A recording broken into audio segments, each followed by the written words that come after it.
That was hilarious. Dude, 54. Was he like twerking on it? I don't know what he was doing. Oh, man. All right, you ready? Yeah. Are you guys ready? Let's do this. Let's start the show. Enjoy the show. Enjoy the show. Enjoy the show. Enjoy the show.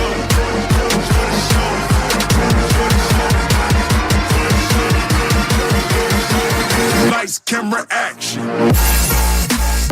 What's up, everybody? Episode 21, the three amigos in a podcast. We're down one tonight. Ryan couldn't be here with us. Oh my god. We're watching the Thursday night Raiders 49ers game, and the Raiders just cannot catch a break. They just missed a field goal. They only have 3 points, getting their asses kicked by the 49ers. 4 touchdowns to 49ers. This is his first start too. Yeah, it was his first start. Oh, Nick God. Marin or something like that? Or what? I don't know. Yeah. That was so you're like, he was just called into the radio station. They gave him free tickets to the game. He got to start tonight. Yep, he got lucky there. But like I said, Ryan isn't here tonight. His fiance's brother's in town. So shout out Chobi and Shaylee and Ryan and all that stuff. I'm sure he'll listen later. Yesterday, Halloween. Yeah, that was a good time. Always a good time on Halloween. Do you guys went out, right, this weekend? Well, we went out on Saturday. My brother and Misha, his girlfriend, dressed up as Wayne's World, Wayne and Garth. And so that was cool. Me and Dama, my girlfriend, we went as Gomez and Morticia Adams from the Adams family. That was cool. We went to Werewolf. One of our buddies works over there. He does the... It's always the spot. Yeah. And it was a pretty fun time. I think there was like a scene there where Jason was grinding up on some girls at her bachelorette party. But yeah, he was like stripping. It was actually... he was getting down. It went a little too far, in my opinion. But what he was saying was, 20 years from now, you're going to think back and she's going to remember some... guy who's very hairy grinding up on her. Oh, yeah, that's funny. I didn't really go out this weekend. I went with a friend to some apartment, but I didn't. Our neighbors had a party too, and I wore just my simple, Air 404 costume not found T-shirt. So oh yeah, it's like an error code. You were telling me about that. Yeah, and then for work we all dress up, so I went as a gladiator. So that was fun. Nice. It was nice and sunny out, so I had to decide if I wanted to wear pants or shorts, and I was like, great opportunity to wear shorts. Nice. Shorts and flip-flops at work can be more comfortable. You said everybody gets pretty excited about Halloween at your work, right? Dude, everybody gets excited. They all all the girls there dressing up their cubes with spider webs and some kind of lights and stuff. Getting into the spirit. They were all unicorns. Oh. They all went as unicorns. I was like, whoa. I think that's like kind of like good for office morale, maybe, or. I mean, I don't know. I had fun with it. I know Dama, when she was working at Guild, they all dressed up as trolls because the Trolls movie just came out at the time. Oh, yeah. So, everybody gets excited when they can wear something get different together. Yeah. Wear something different to work or team up or whatever. Exactly. Before we get into the podcast, I want to give a big shout out to one of my dad's friends. He works with them at the city of San Diego, Eddie Huerta. He listens every week, dude. Shout out, Eddie. Big fan. So, Eddie, if you're listening to this episode, thanks for listening, man. We definitely appreciate it. Appreciate all the viewers or listeners. Yeah, all the other listeners. Yeah, Enrique and everybody over at the All Bad Podcast. I know you guys still have to do your hang challenge, and I'm still waiting for my money from James, so let's get this going. We'll see. We'll see if he pays up. Those guys look like they were like doing a movie or something. I kind of want to redo mine so I can get in on the money action because I think I can do two. I think I'll make myself do 2 minutes to get $100. Oh man! Well, again, if you haven't seen that video, it's on our website, 3amigos in a podcast.wordpress.com. You can see Brandon agonizing in pain. It's pretty funny.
You can also listen to us anywhere that you listen to podcasts. We're hosted on Podbean, but you can get us on iTunes, Spotify, Google Play Music, iHeartRadio, Podcast Addict, literally anywhere. We're on YouTube as well.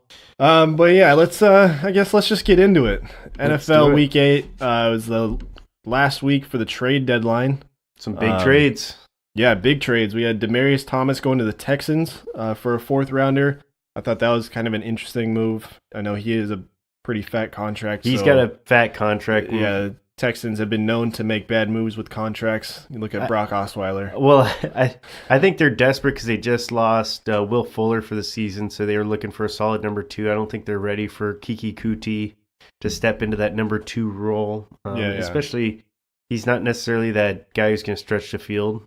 I think of him as more of like that slot receiver is going to run the short crossing routes. Oh, yeah, definitely. But, 4th rounder for him, most of the 4th rounders are depth signings for the most part anyways. Exactly, yeah. You're not giving up a whole lot when you're taking that on. I think that the first 3 rounds, you're kind of looking for something more fitting into the organization. The first round, you're maybe starting him the first week 1, and then the other guys, you got to earn their way into more the starting developmental, line.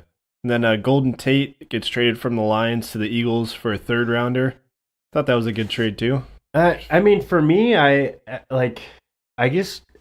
not a huge fan of that signing or that trade for the Eagles for the most part. He's a solid player, and obviously depth always helps out, but I just felt like the Eagles had more pressing needs at other positions, and they already have guys who kind of, run those short routes, or quick receivers who've got good hands and run crisp routes. I just didn't think they needed another, receiver like Golden Tate. But especially when you just lost your running back and your O-line has some holes in it. But yeah, I agree.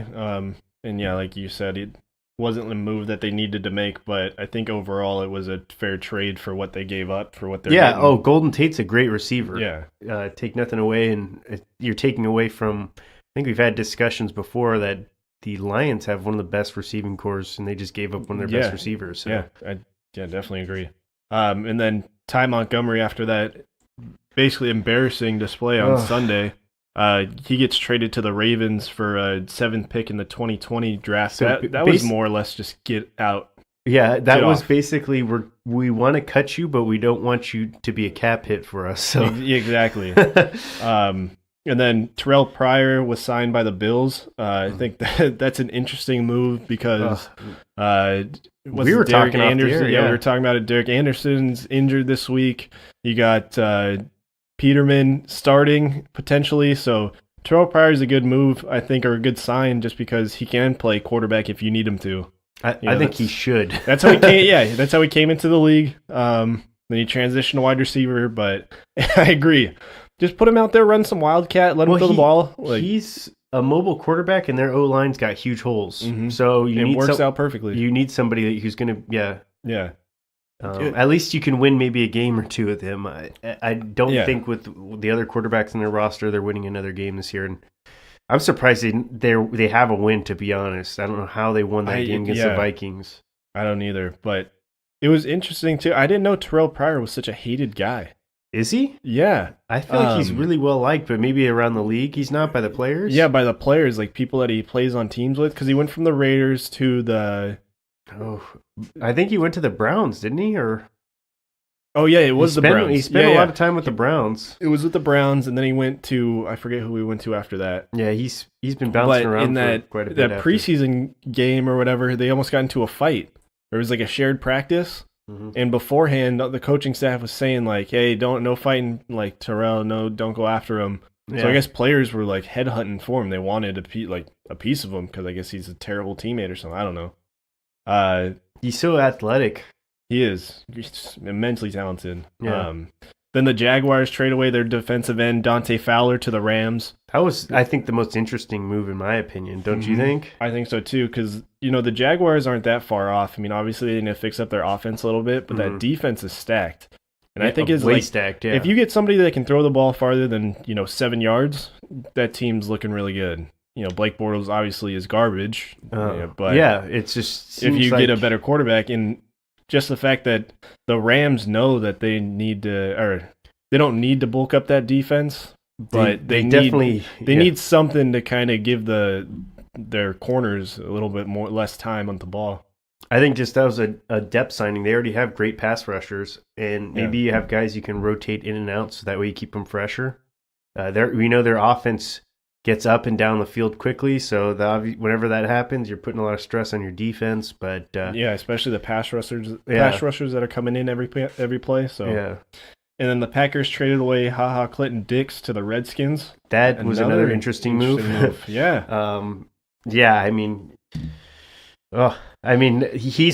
pretty much their best player on that defense, and you're taking away more talent off of a team that has the best quarterback in the NFL right now, Aaron Rodgers. So it's like, I don't know. It just seems like you just locked him up, and now you're taking away all of his talent. It's not going to keep your superstar happy. That's for sure. Yeah, exactly. And, the Redskins are looking pretty good. Their defense is good. Their defense is good. And if they add a depth, at the safety position and someone that's in that, Clinton-Dix level of skill, they're ahead in the NFC East right now, over the Eagles, who, like we just said, they go after Golden Tate, but that's not the answer that they need. They don't need an offensive threat, like you said. So, you look at the Redskins who are making a move to benefit their team, whereas the Eagles maybe not so much. But, yeah, right now, after last week's game, Week 8,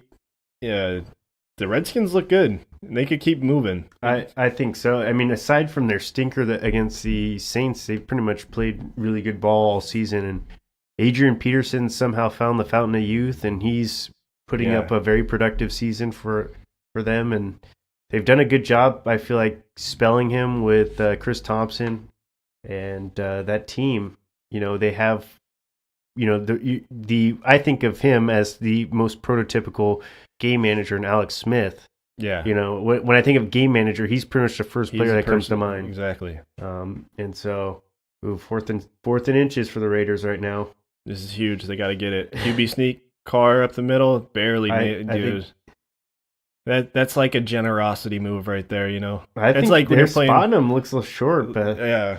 Well, anyways, but I think looking at this though, you realize I think the Cowboys way overpaid for Amari Cooper right now. You're looking back and you're seeing all these other stud receivers going for. I think the highest was a third rounder for Golden Tate. Yeah, but Demaryius Thomas for a fourth. Terrell Pryor or Ty Montgomery for a seventh. You're like, Jesus. You paid a first round pick for, and Jason Garrett's like a wide receiver like that is worth a first rounder. Like, I will say he's the youngest of those receivers for sure, but he's also had the most problems out of the three. I think Golden Tate's definitely had the most success recently. Yeah, but Demaryius Thomas is kind of the more consistent, maybe dropping off a little bit. But he used to have just solid hands. You just could catch everything. Yeah, but like you said, the Redskins and Adrian Peterson with the resurgence, he just ran all over the Giants. That's not really saying much because the Giants look like garbage. But... Yeah, and they just trade their nose tackle Damon Harrison last week too. Did they? Yeah. So, man, dude, these teams selling off. It's honestly like it's a race for the first pick between the Raiders and the Giants. There's, I think, a lot of teams though. Yeah. The Bills are going to be in that race. The Bills are going to be in that discussion. That's true. The 49ers, we're watching them right now. They're a 1-7 team too. They're going to win tonight, clearly, but they're going to win tonight, so it'll be a 2-7 team. But still, the Raiders will be 1-7 after this. The Bills are 2-6. The Browns are there 2-5. The Browns are too good. I think they're too. That's a weird statement, right? They're just too good to be where they are. Yeah, going into the year, you thought they could probably win 5-6 games. That was my let's take. Talk about that too. The Browns this week, that was crazy. First they go off and they say that they fired Hugh Jackson. Oh gosh, and then clear house. Yeah, and then you're like, okay, well clearly Todd Haley's going to step in as the interim. Get rid of Todd Haley. Mm-hmm. So now that's your head coach that's offensive minded, your offensive coordinator. Who I don't even know who their interim head coach is. I don't even think they know. To be honest, it's going to be Greg Williams or whatever his name is. To do this mid-season, I just don't. I'm not. I don't get it at all. I'm not a huge fan of making big moves at the coaching positions. Early in the season.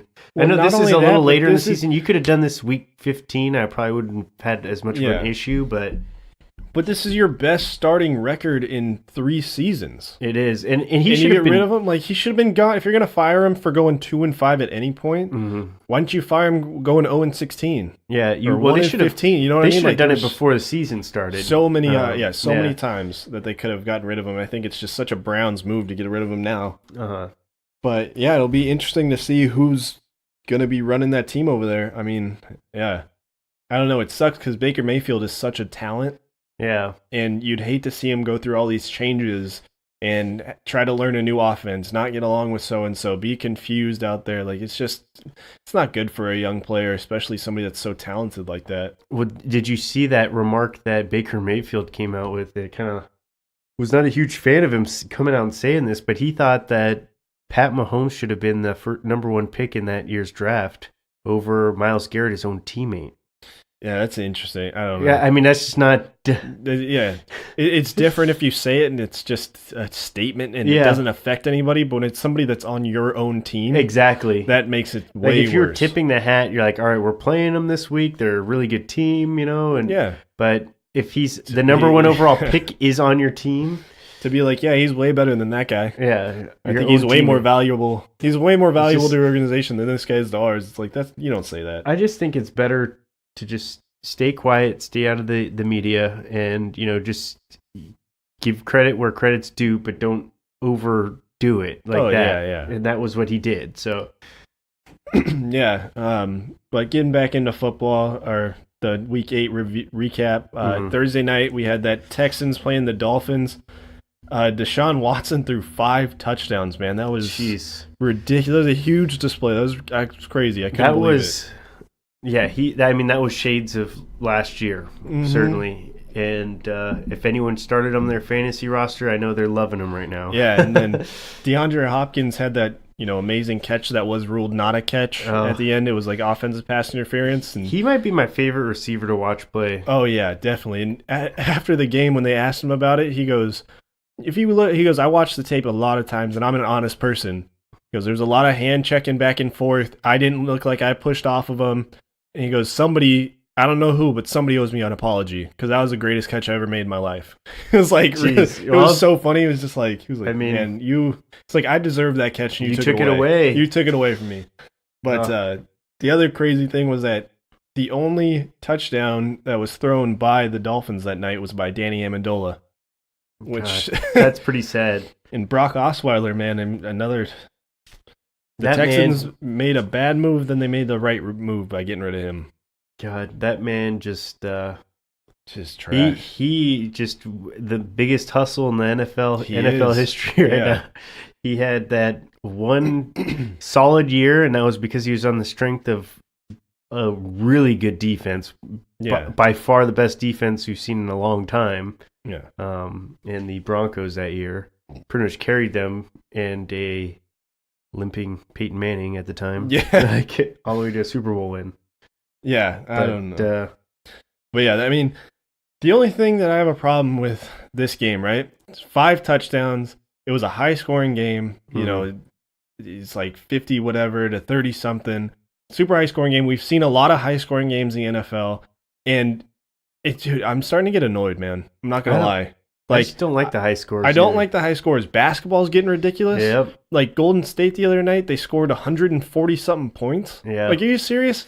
That's ridiculous. Baseball scores are getting way up there. You look at the the rules. 16-1 against the Red Sox Yankees. It's like stuff like that, man. It's just ridiculous. These rules are tailored to offense. Uh-huh. They're tailored to like the common fan that doesn't care about the sport, or like just wants the entertainment value, and it's kind of ruining it for me. I'm not gonna lie. It takes away from the beauty of the sport for sure. It's definitely, it's all about, revenue generated, drawing in those fans who don't actually follow the sport at Yeah. all, and getting them to tune in.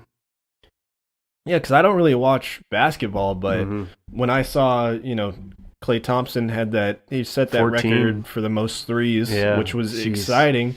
I don't watch basketball. When I saw that, I was like, oh, that's crazy. And then I looked at the score, and I'm like, dude, if they really wanted to, they could have gone after 200 points. I don't know about that, but they could have. At halftime, they had 98. I mean, like, if you start going and you really push it, I want to know when the first 200-point game is going to be in the NBA, like regular season game. I don't think it's coming anytime soon. I don't know, man. Those scores are getting outrageous. But what you're going to do is you're just going to pack the 3-point line, make sure they're not hitting threes anymore. Is that it? I don't know what you're going to do. Somebody's got to have a hot hand. You're going to have to stop, like, calling fouls to get these points down.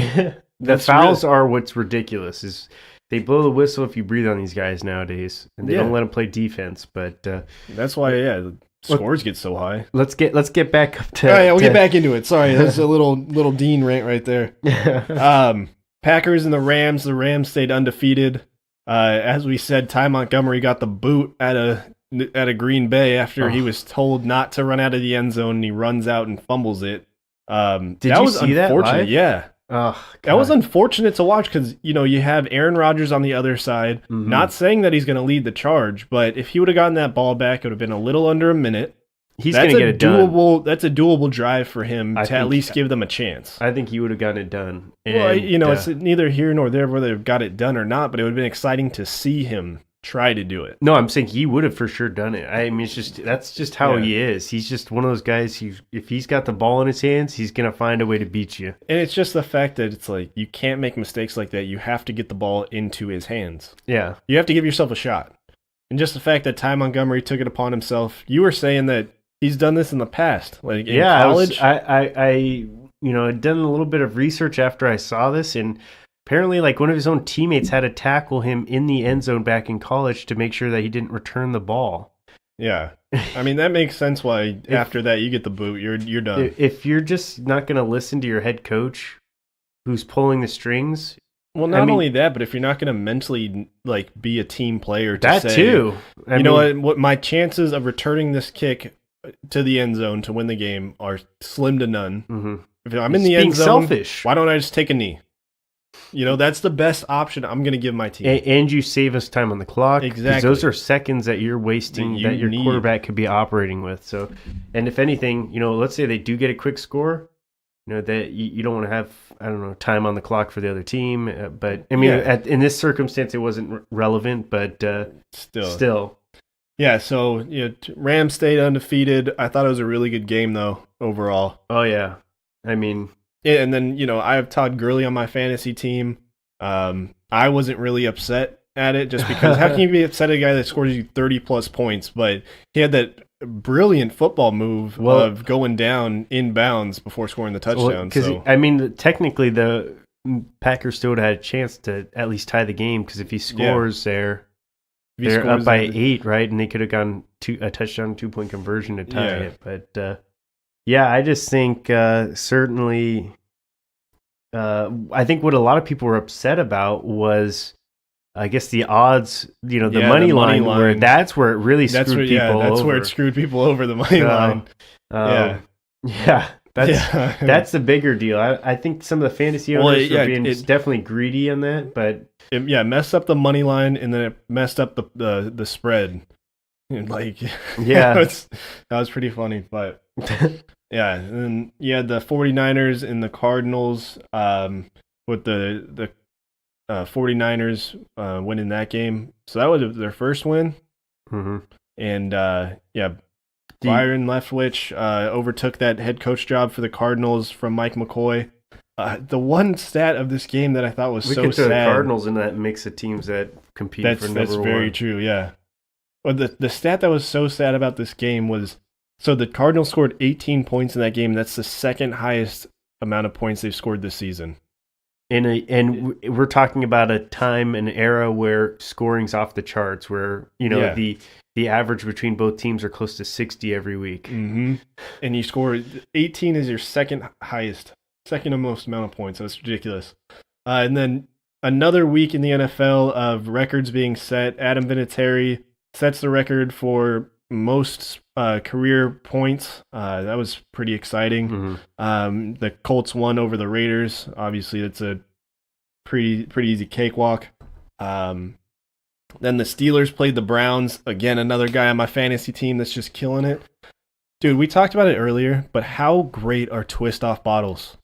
Sorry, I know we're just going off on a tangent, but every time I open one of these, we're drinking these Bud Lights, not to, don't judge us for it, but they're in bottles because they were on sale, and they're twist offs, and we haven't twist offs in forever.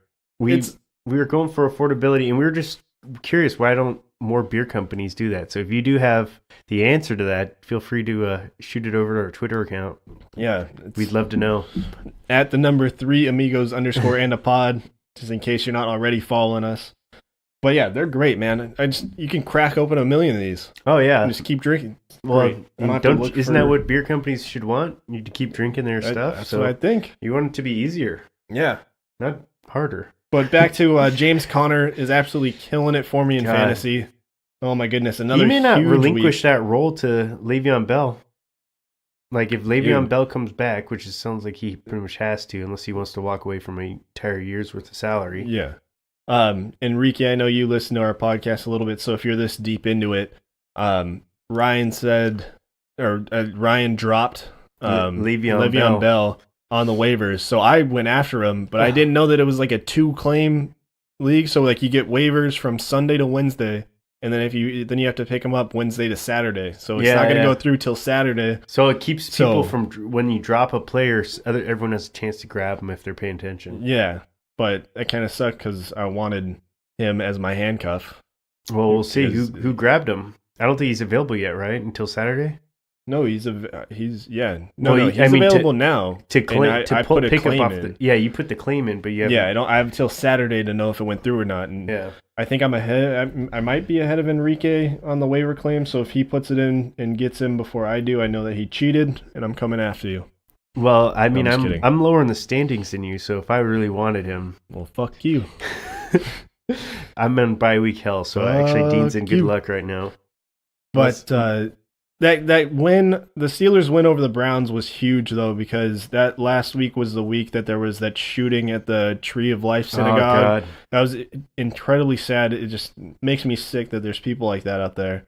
But it just showed that, through sports, it helps you heal. Yeah. It helps things heal. So it was a huge win for the city of Pittsburgh, and it was just nice to see them all rally together to win. That's what the big thing is. You see everybody get together and come together as a community. Everyone's holding hands, and they're taking a moment of silence to honor those who passed. And so that's always a big thing. I feel like you can't watch it and not feel at least somewhat touched. Exactly. Yeah, connected to the situation, even if you're out here. So again, our condolences to all the families that lost somebody out there. But yeah. Then the Seahawks beat the Lions. This was an interesting game because Russell Wilson had a perfect passer rating in that game. The whole game? Yeah. Wow. At the whole game, he had a perfect passer rating, 158.3. The only other person that week that had a perfect passer rating was Danny Amendola, who threw that touchdown. That's funny.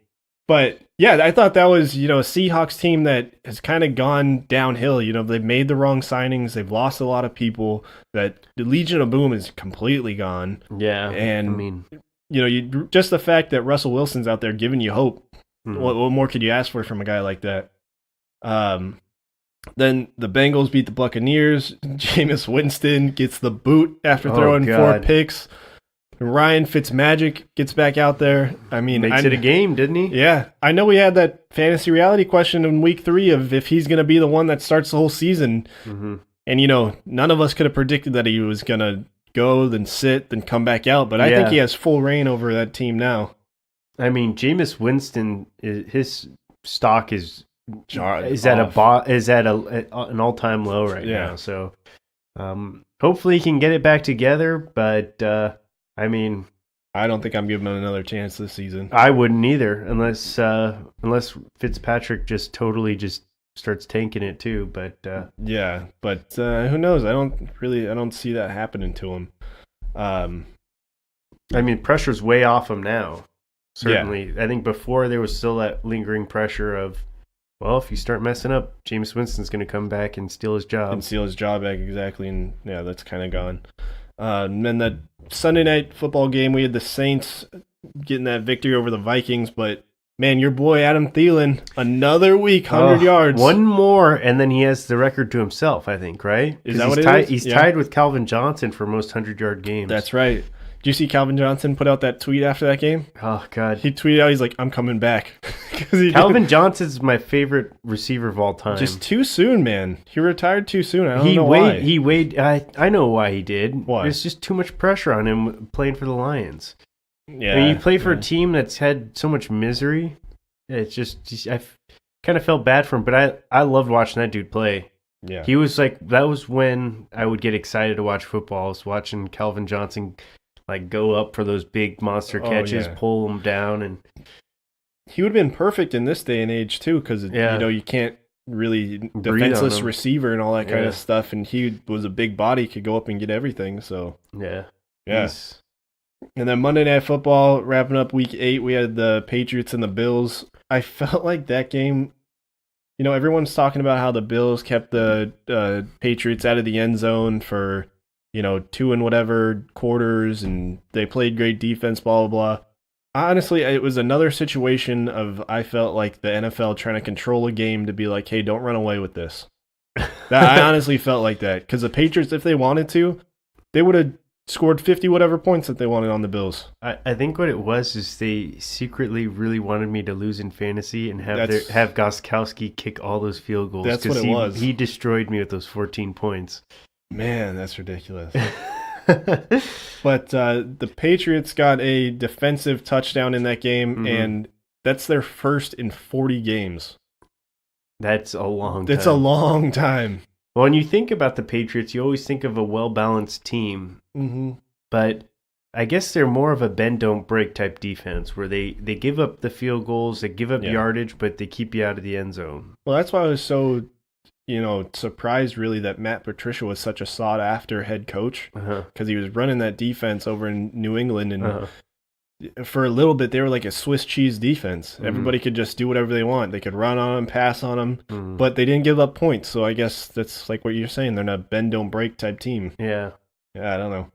But Week 9, Brandon, you had a bold prediction with the Rams this week. Oh, yeah. I think this is the week, guys. This is the week where the undefeated falls. Saints are just a force to be reckoned with, and look at those two stud running backs that they have, Mark Ingram and Alvin Kamara. They're both back, and they're both look like they're fit into their roles right now. And moving forward, that offense. Last year, I thought they were going to go to the Super Bowl. They probably would have if they didn't have that Minnesota Miracle play. But that defense is. Dude, that Saints team is rolling right now. They are, and I think like one of the things that I've always thought was, that when Drew Brees is dropping back and passing, close to 50 times a game, that's when the team's losing, because they're just gunning it down the field, and that defense is constantly like on roller skates because they're out there running around or whatever. So, I mean, I like controlling the tempo, controlling the game, running the ball, and I feel like that's kind of what they've gotten back to a little bit. Yeah, I agree. And I do think just the Rams they've been getting by. They got by this last week when they probably shouldn't have, and I think we can look back at it one play, and it seems like the last couple of weeks they've kind of. Well, it seems like every single one of their wins, it's almost as if they're either really good chess players, right? Like they know how to perfectly predict what the other team's going to do, and they know what kind of like point threshold they need and what kind of buffer they need to win the game still. But every single one of their games comes down to it where, one thing changes and they lose that game. And like you said, last week was that game that they could have definitely lost to the Packers, but probably should have. And they probably should have. They probably should have. But this week against the Saints, I saw a really funny headline from like a New Orleans newspaper or whatever, and it was like the headline said, "Somebody grab a towel. The Saints are streaking." That was really funny. That's hilarious. Because they're getting after it. Well, they have that one loss. That's it, right? Yeah. And that's a scary team. This is going to be a good matchup this week. Definitely, the game that you're circling on the calendar, you're like, this is the one game I would want to watch this one. Which is the exact opposite of tonight's game. Yeah, right. Yeah. Yeah, and then neither of us are Chargers fans. Ryan isn't here. Ryan's our resident Charger fan. But I feel like I got to give the Chargers some love, man. Phillip Rivers, Sunday, he'll start his 200th game. That's nice. It's not an easy feat, and, I definitely think that deserves a little respect. And I also feel bad for the Chargers, in all reality. They're one win away from tying the Chiefs. The Chiefs are getting all this love. Mm-hmm. I think the Chargers need a little look of like, hey, this is a good team. They're rolling right now. I do think that if or when Joey Bosa comes back, that defense is going to go back to the defense I think we thought they would be. Yeah. I think he's more important to that defense than anyone else on that team, certainly. Yeah, and Dad, if you're listening to this is not me coming back to being a Chargers fan. This is just me giving respect to a team that I think deserves a little bit of respect. Because it sucks. You watch ESPN, you look at NFL Network, all that kind of stuff. No mention of the Chargers ever. No love. I don't know about you. They deserve a little. I don't know about you, but I prefer when my team's coming in as kind of, dogged a little bit, and they're not really getting the respect that they deserve because they're sliding under the radar, and that way the pressure's off on them. And once they obviously if you get some playoff success, then things intensify for sure. But yeah. I agree with you. I think that, I like when the team's dogged a little bit. Maybe that's just because we've been San Diego sports fans our whole life and we've never gotten the respect. But well, you want your players coming in with a chip on their shoulder. Yeah. And if you have guys who have these monster egos, they're more likely to slip up and blow games because they think that they got it in the bag. Yeah. But they have the third best record in the AFC right now. So I saw them; they're like a top 5 on the power ranking. 5 power ranking. So I mean, they're getting some love, but still, it's like, how do you not talk about like a top 5 team? That's my only thing. They're not really. They're not flashy. They're not flashy. They have no real marketable players right now. You don't see Keenan Allen doing commercials. You don't see Phillip Rivers doing commercials. You don't see. That's very true. Yeah. There's nobody on that defense nobody right that's now. Marketable. There's no one that is the face. You look at, the Rams. You got Todd Gurley. He's very. Got Jared Goff. You got those defensive players, Sue and Aaron Donald. And, yeah. I mean, there's just you can go on a number of guys. And Drew Brees is a marketable guy. There's so many other guys that you just look at and you're like, well, I point my finger to this guy. This is one of the reasons why this team's doing so well. Yeah, I agree. But definite, shout out and respect for Rivers starting his 200th game. It's pretty good. I mean, very few guys have done that. Yeah. But we'll move over to baseball now. The World Series wrapped up last week with the Red Sox and the Dodgers. With the Red Sox, unfortunately, winning that title, it was kind of 5-game series. I think we all knew it was going to happen. I think I was hoping it was going to go a little bit longer personally, and I like the Red Sox more than the Dodgers, but just because I like to see competitive baseball. There was one game I think that was pretty competitive. That what is it? 18 inning game. Yeah, game 3, the longest game in baseball history. 7 hours 20 minutes. I was at my sister's Halloween birthday party that she was throwing together, and I didn't actually get to watch the game, but someone was like, "Oh, the Red Sox scored. They're up 2-1 right now." And I was like, "Oh, well, the Red Sox won, so they're going to be up 3-0 in the series." Yeah. And then I turn on once I get back to my car at whatever it was. It was like 1 o'clock in the morning or something like that. And they're talking about how the Dodgers won. It just surprised me. I guess they tied it up that inning, and then they won it later on in the game on that Max Muncy solo shot. But I mean, that was the longest game, both from a pitch perspective and time and inning perspective, I think, right? Yeah, 7 hours, 20 minutes, 18 innings, 46 players were used, and 561 pitches were thrown. Jeez. I forget what the number was, but it was like they used something like 22 dozen balls. I know one of the things that I saw was that they totaled up the time between game 1 and game 2, and it was almost those 2 games combined was the length of game 3. Well, I mean, it was 2 games.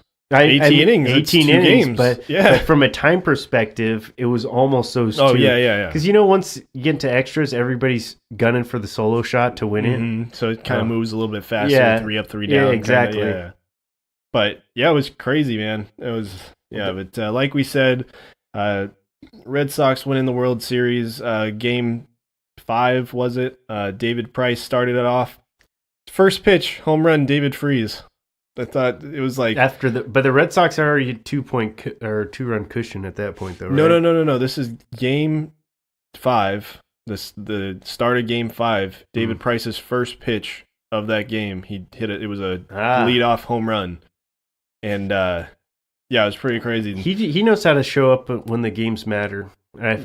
Yeah. I mean, as a Padres fan, it pains me to say that, but yeah. And then David Freese joins Derek Jeter as the only player to hit a leadoff and a walk-off home run in the same World Series. Nice. I thought that was pretty crazy. Like I mean, I really don't like David Freese, like you said, from a Padres fan standpoint. Yeah, just because he walked away from some good talent. But. Yeah, but still, that's a pretty good feat as well. Yeah, I certainly, from a David Price standpoint, hats off to the guy. I'm kind of happy for him. Yeah, he's kind of struggled through the playoffs for so long, and he's finally getting rid of that stigma as like a guy who doesn't show up in the World Series. I know that pushed over to Kershaw. Kershaw's been like that for a while. It seems like, but I mean, David Price was 0-13 before this. Certainly. Playoffs. I mean, this playoff run or whatever it is. Dodger fans are certainly hoping that change of fortune happens for Kershaw because I think it's done for. I think it's like, you know what I mean. He's towards the end of his career. He's still going to be unless the Dodgers really just tear it down. Which I don't think that, but I think that they'll learn to not, either use him so much or push him so far in games because they're not going to treat him as their ace anymore. And exactly, Walker Buehler's earned that respect. He's showed up certainly, but I mean, hats off. I think we had said it off air. We were talking about how Dodgers, in our opinion, are both probably like a top 4 team. Yeah, and they shouldn't have even top been in the 4, top 5. If there wasn't if the leagues weren't segregated, American League, National League, I think you would look at Yankees, Red Sox, World Series. Yeah, because those are the 2 best teams. Yeah, I definitely agree with you. Then Steve Pearce won the World Series MVP. He hit 2 home runs in that Game 5, 3 overall, 3 home runs overall, 8 RBIs. I mean, that's just a huge. Huge series. Impressive. Like, that's incredibly impressive. Within 5 games, he hit 3 home runs. That's incredible. Then so obviously hats off to the Red Sox. They came out with those power rankings or whatever already, and they had the Red Sox all the way down at 4. I was like, what the hell? That's so how is that up. possible? I don't know. It's like that's so messed up. It was like the Yankees and then the Astros, and then I forget who else it was, and then the Red Sox. I will say this. I was looking at the Yankees books. And I know you're going to be excited to hear this. Yeah. The Yankees are going to be scary. They have, aside from Ellsbury, all their bad contracts are coming off the books. They're going to have almost $100 million to spend this offseason, whether they want to spend it or not. Yeah. But they could very realistically go after Harper, Machado, and his frontline starter. Yeah. If they wanted to commit money to those 3 players, they could make it happen. And that just is a scary thought for every team in the league.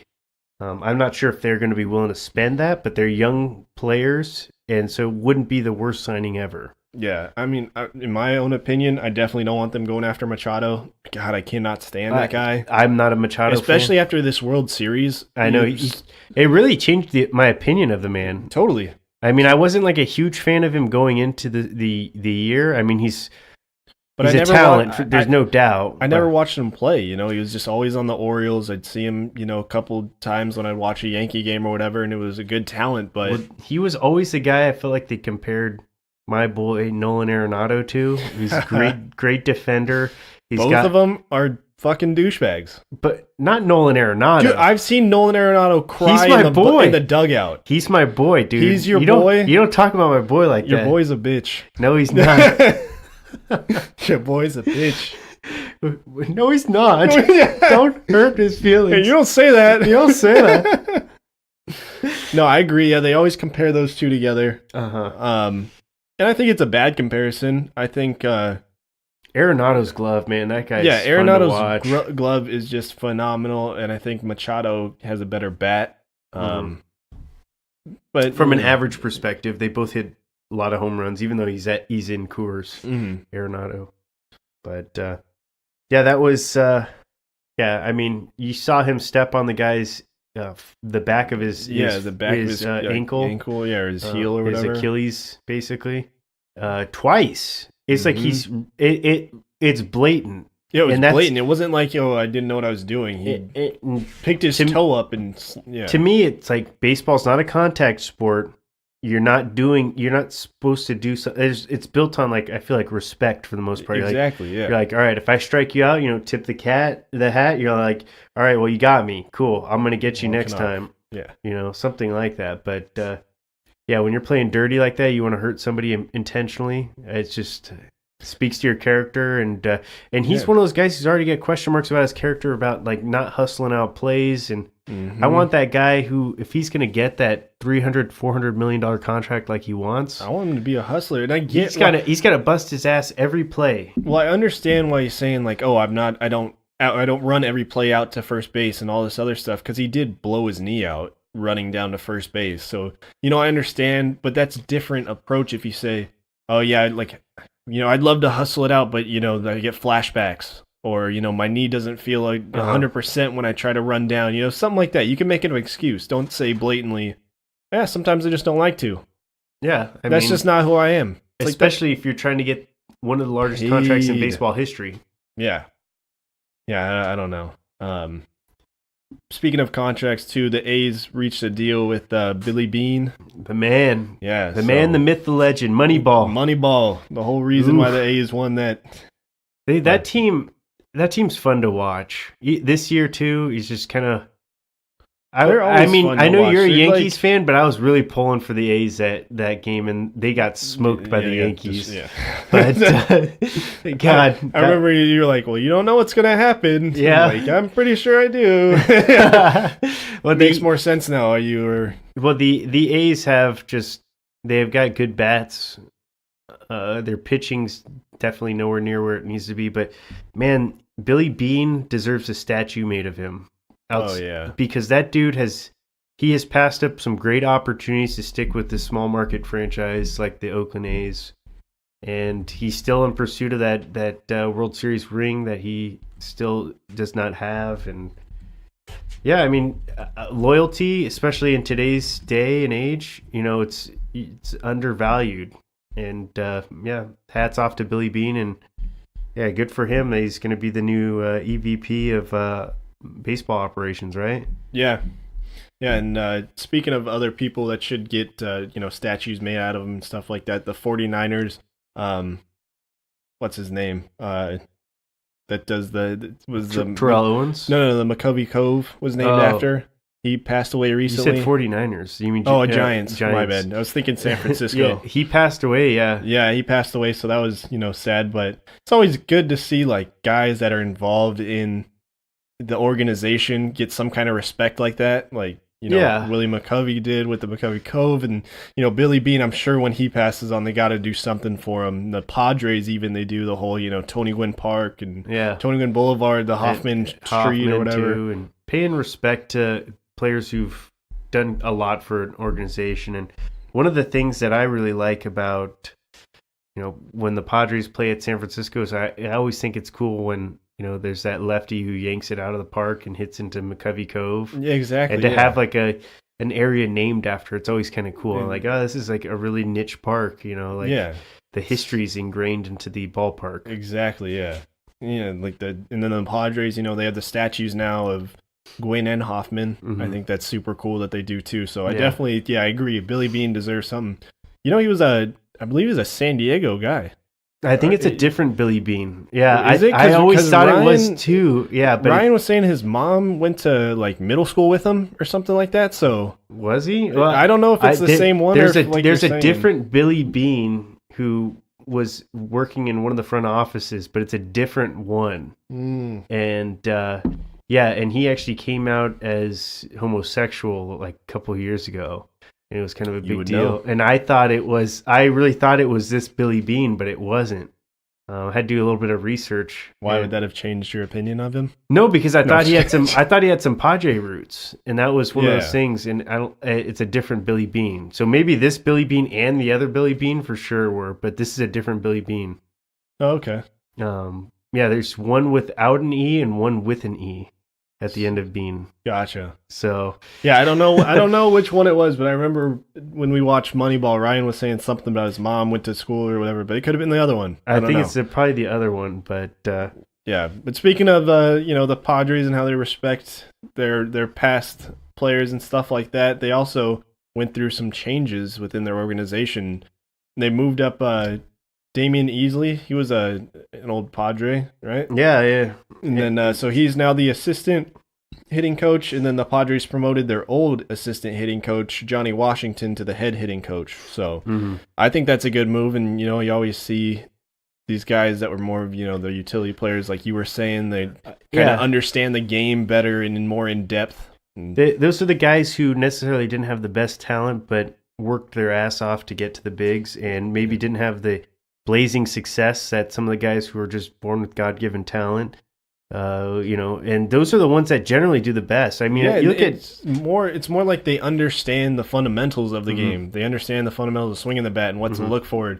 Instead of you have Mark McGwire that was chasing the home run record and all that stuff. That's just pure power cranking it out. Yeah, and Matt Stairs, he was another guy that was more power than he had contact. So well, the thing I think the Padres are desperately looking for, and this is something that it's just, as a Padre fan, it's frustrating to watch, is dead last in on-base percentage every single year, and it's by a long shot. And they brought Matt Stairs in. He made a slight improvement in the team, but I look at the talent on the team, and it seems like these guys should be doing better than where they're at. I totally agree with you. And you have all these guys who are highly touted prospects coming up, and they're killing it in the minors, which I get it. It's a hitter-friendly ballpark playing in El Paso, but I mean, there still should be. You can't take anything. Translate some of that to the majors still, and I noticed it wouldn't fall off. I noticed some of our pitchers come up and they do well for us. So it seems like it's mostly the hitting. So and I know, Petco Park's considered more of a pitcher-friendly ballpark, but I do think the hitting. You look at it, it's a revolving door. It's like. For Harry Potter fans out there, it's like the Defense Against the Dark Arts position at Hogwarts. There's a new person every single year. Yeah, that was good. So, what a reference, yeah. I mean, I think they said they had 9 in the last 15 years at Petco, if I'm not mistaken. So that's an insane number. That means the average tenure is less than 2 years for the position. So revolving door, certainly. And, so hopefully Johnny and Damian can get it done with getting these bats alive, and then Rod Barajas. Yeah, that's right. Yeah, promoted to bench coach. So that's the thing I think we both like is these guys are getting promoted internally, either from AAA El Paso or from a different position internally within the organization. You look at the Padres; it seems like their problems they've always done a good job of having good coaches, and they go on to these other teams internally within our division. They go out and they have all the success.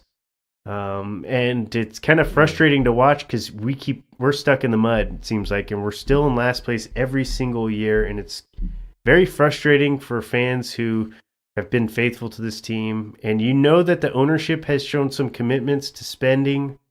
And they'll let Preller get out there and work his magic a little bit. And it seems like Preller, he's not afraid to take chances, and I feel like he deserves to be rewarded a little bit sometimes. Yeah. Sometimes those moves backfire and blow up in his face, but I'm not gonna fault you for going out there, putting something. Yeah. He seems taking like a risk. He seems like he makes a lot of moves. I feel like he's one of the most active general managers in all of baseball. Yeah. And it seems like if he's not afraid to, own up when a move doesn't work out for him. Yeah. And I think we might see that this offseason. You never know with Will Myers getting traded, but yeah, we were it's talking. A possibility. You prompted the question to Ryan and I of, do you think the Padres are going to go free agency or trade to get a big reliever? And starter, yeah, an ace. But I think they're going to go trade. I think we were all three. That was an agreement. Padres are going to trade for somebody at some point. Yeah. And it's definitely going to be for a starter, whether he's a legitimate frontline starter or not. Padres are going to get a starter this offseason. Yeah. That's like their biggest offseason priority. And they've come out and said that openly. So Yeah, so exciting stuff. Yeah, it'll be exciting, and I hope that they make some good moves. We'll probably talk about that in a few more weeks. Yeah, probably closer to the upcoming episodes, winter so- meetings. Exactly, yeah. And other Padres news, we had a couple guys going up for the Gold Gloves. You had Yeah. Freddie Galvis, who is, definitely deserving, and I love watching Freddie play. then you had Clayton Richards, who maybe not so much, but still. He seems like he makes the smart moves. He probably will be a good hitting coach, like we were saying. Yeah. Somebody who's not born with blazing talent, but is a solid ball player. Yeah. Yeah, but I definitely think that Freddie deserves it. I mean, you see him, he plays every single game. He's making these amazing plays. God. His highlight reel is incredible. He would be, I was looking it up, he would be our first Gold Glover since Chase Headley at third base. Wow. In 2011. Wow. So, yeah.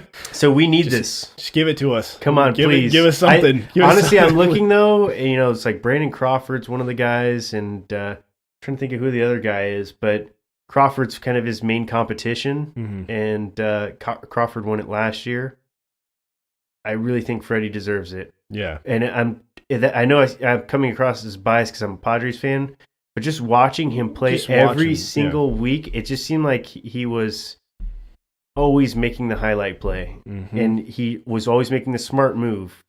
And while his bat, definitely from a batting average and on-base percentage perspective, left something to be desired, he's that glove, man. The glove never slumps. It's a gold glove award. Yeah. That's what it is. And he is out there being that defensive backstop. So, but some NBA news. What was it last night? Derrick Rose. Emotional game. It was. I mean, he's been through so much. Just to see him battle back like that is. Well, this is the crazy part. Is Jimmy Butler.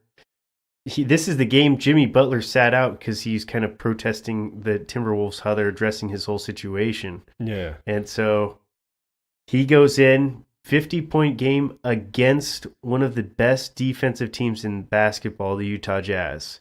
And yeah, I know the Jazz are kind of off to a rocky start from what they've, from last year, because last year they were lights out defensively. But still, taking nothing away from Derrick Rose, that was a career-high game for him. Yeah. And that's coming from a guy who's come back from, 3 knee surgeries? Three like ACL rebuilds and all that stuff. And he's gone through quite a bit, and it was an emotional night for him, and that was a close game. Yeah. And if he doesn't have 50 points, they lose that game, and they lose it badly. And it seemed like he's like one of the few guys on that team that actually plays with heart and hustle. And I think that rubs off on your team. I think you might see them rallying a little bit. Yeah, that'll be good. I mean, but yeah, it was an incredibly emotional game, like you said. And good for D Rose to show people that he's still out there, he's still grinding, he can get it done. Jeez, and it's no guy more deserving than him, honestly. Yeah. And then also in the NBA, we had, like we mentioned, Klay Thompson breaking that 3-point record. 14, Jesus. 14, man. And he's wearing the headband, too. So he's emulating Jackie Moon. You saw him dress up like Jackie Moon? Our boy, Jackie Moon. Make you all sweaty. Swamp sweaty. Yes. I'm talking, let's fill the bathtub full of sweat. If you haven't seen Semi-Pro and you're in the mood for really stupid comedy, I highly recommend this movie. Yeah, that movie's hilarious. But that was a movie. That was his. That's who he dressed up for as Halloween. Did you see? I forwarded that thing of LeBron James. Dude, Jason that was Voorhees. so scary. I was looking at it. I was like, could you imagine being in that arena and it's dark, and that's the only figure you see is LeBron's, because he fills the Jason Voorhees body out perfectly. Yeah. He's huge. He's just this big figure, and that costume was done to a T. Yeah. Is Jason that big? Jason's not that big, right? Jason Voorhees, look him up. He's like huge. And that's why he's a perfect fit for the character. It was so menacing just because he is like, 7 feet. That's why he fits that character so well. But you saw him last year. I think LeBron's obviously really into Halloween because he dressed up as Pennywise last year, and that costume was probably even done more to a T than this year. Saw some pretty cool costumes. I think he saw Victor Oladipo dressed up as Black Panther, which was pretty cool because he actually pulled out the Black Panther mask for his dunk contest last year. Yeah. And then you saw JaVale McGee dressed up as the Grinch, I think it was, and there's a few others, but certainly, in my opinion, my favorite one was Jackie Moon.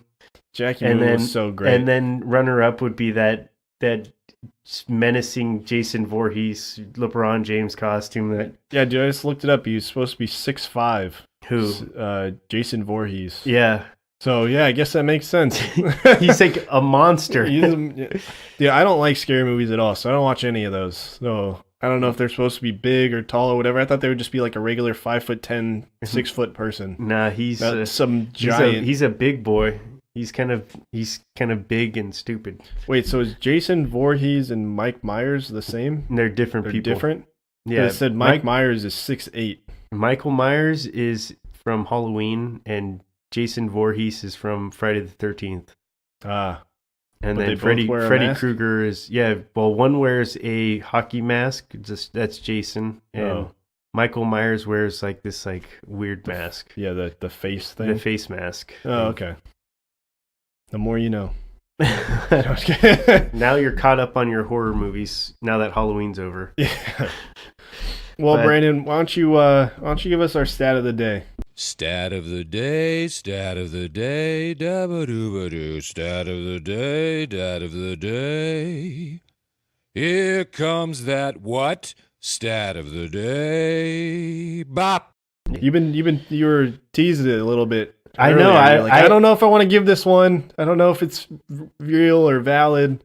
This is I gotta know. This one right here. I looked it up. I haven't verified this, so I don't know for sure if it's I haven't verified this stat, but this is one of the things I did some research online. Give it to me. But the Minnesota Vikings. So this is obviously football related. The Minnesota Vikings have never had a QB start 16 games back-to-back seasons, going all the way back to 1978. And since there has been 16 games in a season, and only one quarterback has started 2 full seasons, and that was Fran Tarkenton.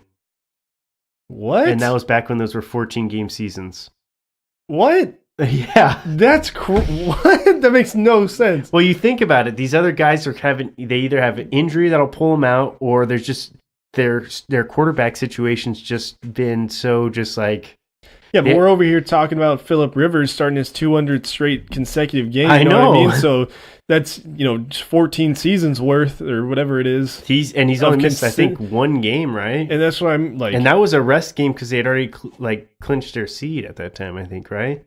I don't know. So that he hasn't missed a game other than the AFC Championship game, which I think he started actually, and he limped through it. Probably because 200. That's there's 16 in a season, so that means they don't even have somebody that's started 13 or 32 straight games. Yeah, that's crazy. Yeah, and I mean they have Fran Tarkenton did it back to back only once, and that was back when it was 14. Yeah, so that doesn't count. 14-game season, and so that's.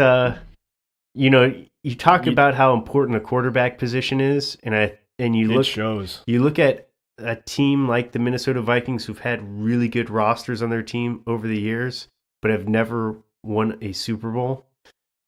That's where it lies right there. That's the big thing. And so, you look at them, they have Kirk Cousins. They signed him to a 4-year deal or something like that in the offseason. So he could be the first. I think that's probably their idea when they signed him, but you don't think that that's really a possibility because you sign these guys to be your franchise quarterback and you expect them to play multiple seasons for you. And like you said, the only reason why you'd sit out is if you're dominating and you have that buffer. But unless you get hurt. Yeah, unless you get hurt, but still. Yeah, so they've either had injuries, had to rest somebody, or that's ridiculous. But when you have your quarterback position so volatile. That's just not a good thing. That's not good for your organization. For success. But they're having some pretty solid success this year. I mean, good start from Kirk Cousins. They had 2 great quarterbacks last year, and they let them both walk. So, Oh man. Well, everybody, Brandon, thank you for that. That was good. We are the Three Amigos and a podcast.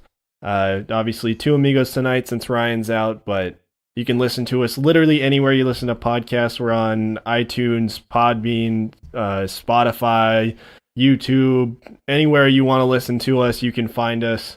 You can also follow us on Instagram and Twitter at the number 3 Amigos _ and a pod. Send us an email if you want to fact check Brandon's stat, 3 Amigos and a podcast at gmail.com. Everyone, thanks again for listening. Eddie, you're the man. Thank you. Eddie would go. But all right, everybody, we will see you next week. See you on the flip-flop. God, we watched I Love You Man yesterday. That was such an I Love You Man movie. It was. Well, that's what he says in it. That's why I said. Oh.